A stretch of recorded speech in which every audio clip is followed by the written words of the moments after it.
मंडळी, आज परत एकदा मी तुमच्यासाठी मस्त अशी यम्मी अशी आईस्क्रीमची रेसिपी घेऊन आलेली आहे। ते म्हणजे कोकोनट आईस्क्रीम। खूप सोपी रेसिपी आहे आणि टेस्ट तर खरंच खूप अप्रतिम आहे। त्यासाठी मी इथे घेतलेला आहे आज पाऊण लिटर दूध घेतलेलं आहे। ॲक्च्युली हे जे दूध आहे हे तापवलेलं आहे आणि यावरची सायसुद्धा मी काढून घेतलेली आहे। आज भांड्यांचा जास्त पसारा करायचा नसल्यामुळे त्या दुधाच्या पातेल्यामध्येच मी आईस्क्रीम बनवायला घेतलेला आहे। त्यात मी सर्वात आधी अगदी फुल भरून मी 1 टेबलस्पून कॉर्नफ्लोअर टाकून घेतलेला आहे आणि मी सांगितलं की दूध तापवलेलं आहे त्यावरची सायसुद्धा मी काढून घेतलेली आहे। त्यामुळे मी यात 1/4 कप किंवा पाव वाटी जे आहे तिथे दूध पावडर टाकून घेतलेलं आहे आणि थंड दुधामध्येच मी 1 वाटी साखरसुद्धा टाकून घेतलेली आहे। साखरेचं जे प्रमाण आहे ते अगदी व्यवस्थित आहे पाऊण लिटर दुधासाठी। तर हे जे सर्व साहित्य आहे हे आपल्याला थंड दुधामध्येच अगदी व्यवस्थित छान असं घोटून मिक्स करून घ्यायचं आहे। कॉर्नफ्लोअर जर तुम्ही गरम दुधामध्ये टाकलं तर त्याच्या गुठळ्या होण्याची शक्यता जास्त असते।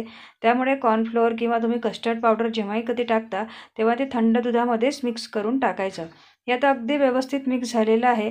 तर आता हे जे पातेलं होतं मी ते गॅसवर गरम करायला ठेवलेलं आहे। गॅससुद्धा सुरू केलेला आहे। आता इथे आपल्याला गॅसची फ्लेम जी आहे ती मीडियम ठेवायची आहे आणि हे कंटिन्यू आपल्याला ढवळत राहायचं आहे।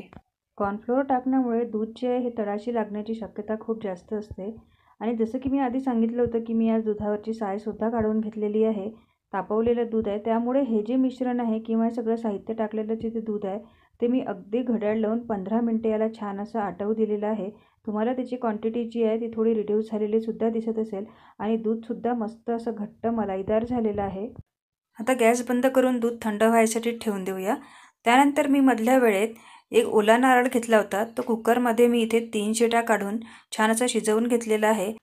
कुकरमध्ये नारळ शिजवून घेण्याची गरज काय आहे तर त्याचं मी तुम्हाला कारण सांगते। एकतर ते वाटीतून खूप लवकर इझिली सुटतं।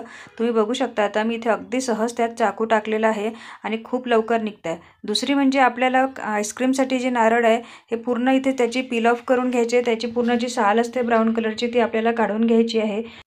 नारळ वाफवून घेतल्यामुळे ती साल खूप इझिली निघते। तुम्ही बघू शकता अर्धी जी साल होती तिथं त्या करवंटीला चिटकलेली होती। खूप इझिली निघते आणि त्याशिवाय म्हणजे नारळ आपल्याला हा मिक्सरमधून बारीक करायचा असतो तर तो खूप इझिली असा बारीक होतो। तर आता जी आहे राहिलेली जी ब्राऊन साल आहे तीसुद्धा मी ते पिलरने पूर्ण काढून घेते आहे जेणेकरून आपल्या आईस्क्रीमला जो आहे तो खूप छान असा पांढरा शुभ्र रंग येईल। हा नारळ जो आहे तो तुम्हाला आधीच याचे 2 तुकडे दिसले असतील कारण काय होते बहुतेक वेळा पाण्याचा नारळ जो आहे तो आतून खराब असण्याची शक्यता असते। त्याला कधी कधी कुबट वाससुद्धा असतो। त्यामुळे मी या सुरुवातीला काय केलं की नारळ आधी फोडून घेतला, चेक केलं नारळ कसं आहे ते आणि नंतर त्याच्या कुकरला 3 शिट्या करून घेतलेल्या आहे। त्यामुळे नारळ हा अगदी व्यवस्थित बाहेर निघालेला आहे करवंटीतून आणि त्याची सालसुद्धा अगदी इझिली निघते आहे। नारळाची इथे पूर्ण साल काढून झालेली आहे आणि आता याचे मी थोडे छोटे छोटे बारीक असे तुकडे करून घेणार आहे। नारळ अगदी सॉफ्ट झालेला आहे मस्त। नारळाचे पूर्ण तुकडेसुद्धा करून झालेले आहे। आता हे नारळाचे तुकडे जे आहे हे आपल्याला मिक्सरमध्ये छान असं बारीक करून घ्यायचे आहे। इझिली ते बारीक होणार नाही, थोडे त्याला सुरुवातीला मोठे मोठे त्याचे इथे केस राहील। तर त्यासाठी मी इथे बघू शकता तुम्ही त्याची पावडरसारखं झालेलं आहे। तर मी यामध्ये थोडं दूध टाकून ते अगदी इथे छान असं बारीक करून घेते आहे।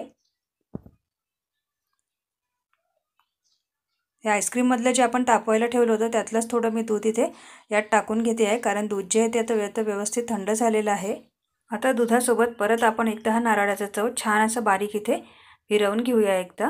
खरं सांगायचं झालंच तर माझ्या घरी तरी कोकोनट आईस्क्रीम फ्लेवर हा खूप कमी आणला जातो। आपले नेहमीचे जे फ्लेवर असतात तेच जास्त आणले जातात, पण हा फ्लेवर यावेळेस घरी सगळ्यांना इतका आवडला की खूप अगदी।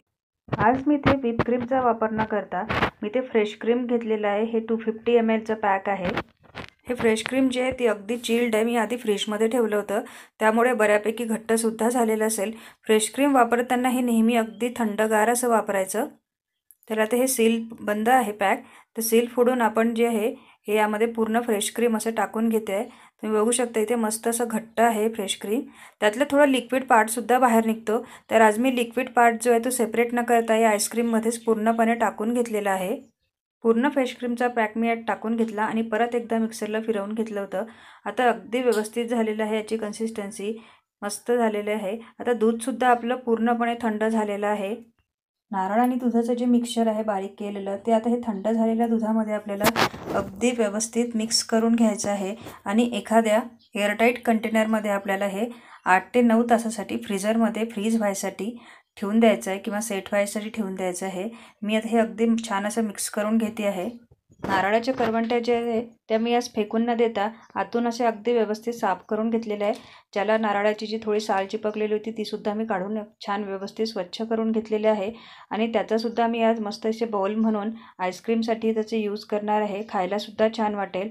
आणि एक डबा जो होता प्लास्टिकचा जुना आईस्क्रीमचा तो सुद्धा मी इथे भरून घेतलेला आहे. याला छान असा प्लास्टिक रॅपरने आपण सील बंद करूया आणि मी याला 8 ते 9 तासासाठी फ्रीझरमध्ये ठेवून देणार आहे. चला तर मग आता आपण दुसऱ्या दिवशी याला बघूया हे आईस्क्रीम आपलं कसं सेट झालेलं आहे आणि कसं छान झालं आहे ते. खूप मस्त असं आईस्क्रीम सेट झालेलं आहे आणि या नारळाच्या बोलमध्ये तर खूप छान दिसतो. अगदी त्याला रिअल असा फील आलेला आहे. आणि मी ते डबासुद्धा काढून दाखवते आहे. आईस्क्रीम सेट करायला ठेवण्यापूर्वी जो आईस्क्रीमचा डबा जो असतो तो प्लॅस्टिकनी किंवा ॲल्युमिनियम फॉईलनी आधी कवर करा आणि नंतर झाकण लावायचं. त्यामुळे आईस्क्रीममध्ये जो आहे तो अजिबात बर्फ जमत नाही. बघा मस्त असे आईस्क्रीम आपण स्कूप आउट करून घेऊया. खरंच खूप अप्रतिम अशा चवीचं आईस्क्रीम आहे. तुम्ही जर कधी खाल्लं नसेल तर एकदा नक्की ट्राय करून बघा. कोकोनट फ्लेवरचं तुम्ही अगदी फॅन होऊन जाल या फ्लेवरचे. तुम्हाला आईस्क्रीमची रेसिपी कशी वाटली हे मला कमेंट करून सांगायला अजिबात विसरू नका.